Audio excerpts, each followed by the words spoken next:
The new de-influencing trend is not what you think it is. First of all, it's not new. But let's see what the de-influencing trend even is. And in the meantime, we're doing the spring or even summer makeup look. You be the judge when it's done. This is Sugarpill Fun Size 2 palette and the shade Critical Hit. The latest de-influencing trend started with Michaela Nogueira and her mascara gate. I talked a lot about it in a live, you will find a link in the description box. But basically, to sum it up, she was doing an ad for the new telescopic lift L'Oreal mascara and she didn't disclose it properly. And in the end, for the final look, she allegedly put on false lashes. I'm saying allegedly because I have no proof. Oh my god, this is looking hideous so far.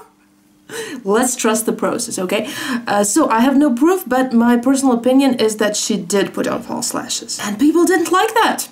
People don't like being lied to. Now using the Jawbreaker palette, so people were essentially angry at influencers promoting something just for the sake of money, you know, without actually even liking the product perhaps, or without being honest about it. And that's when this de-influencing trend kind of came around. Or to put it more accurately, this is what the de-influencing trend became. Because at first it was just people saying that you shouldn't be buying every single product that an influencer bought and recommends to you. But what it became is that people were de-influencing certain products. So essentially saying that such and such product was overhyped in the first place and should be de-influenced, aka it's not as good as it is told to be. I totally forgot to show you that for the green I was using the Utopia palette from Beauty Bay. For the nudes I'm using the Jawbreaker again and the Wahala palette by Juvia's Place. So the de-influencing trend basically became a negative review of some products, also done by influencers. Let's use the Utopia palette again for some pink accents. So first of all, this thing isn't new. The negative reviews have been around for ages. Yours truly just made the worst makeup of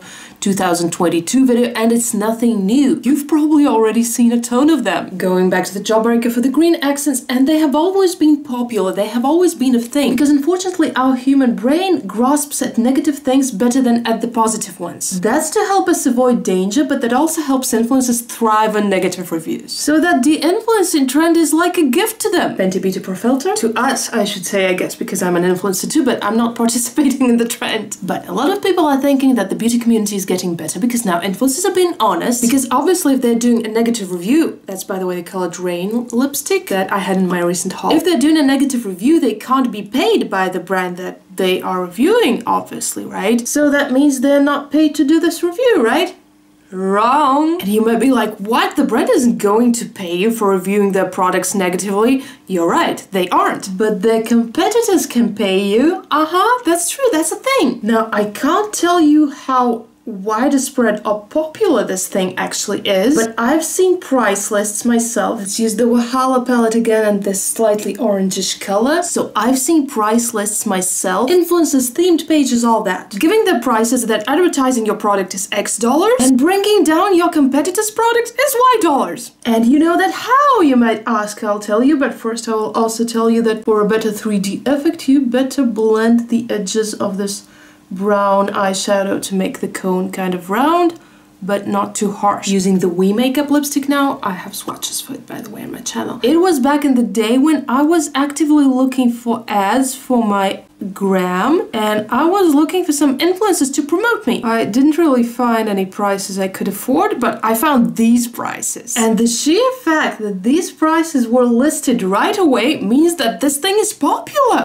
Mind blown. I think we're also getting there with the look. It looks much more realistic and much more ice creamish. By the way, if you're liking the spring summer makeup so far, all the curious facts about de-influencing, please feel free to give this video a big thumbs up. That will help it spread to more people. Using the My Crush Pink mascara, but not all influencers would do that. You might say that is just awful, bringing down somebody's product for no reason other than money. And you're right, not all influencers would. Just as not all influencers are lying to you talking positively about a product. Ideally, the beauty influencer beauty brand collaboration should be when an influencer gets to test the product first. Either they already used it or they get a product sent to them so they can test it and make the decision if they like the product or not. If not, they should not do the ad. They should not work with the brand on this product at least. If yes, then sure, why not? They get to recommend a product that they actually like to their followers and they get paid for it. What can be better? Obviously, all influencers need some ads to pay their bills. Going for a clown lip shape here. I did a couple of ads myself and lip arts for brands, but it always went like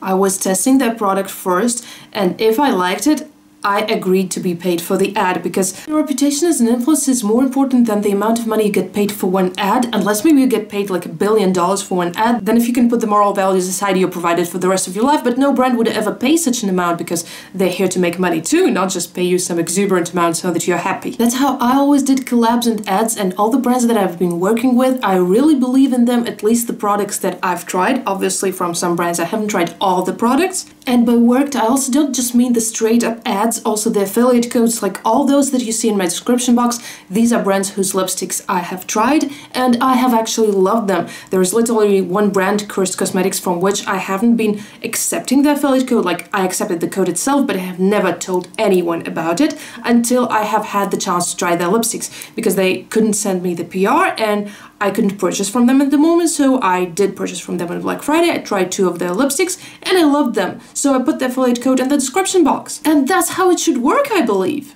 I love a clown lip style, do you? Here are all the lipsticks I'm using for this tutorial. Unfortunately, most of them are discontinued. You will find them in the description box. But yes, you can check out my affiliate codes to see if they have similar colors. Most of them do. So the only new thing about the deinfluencing trend is its name, and it all comes down to whether or not you trust a particular influencer. Be the judge of whether this look is summer or spring. This ice cream, sorry, couldn't help it.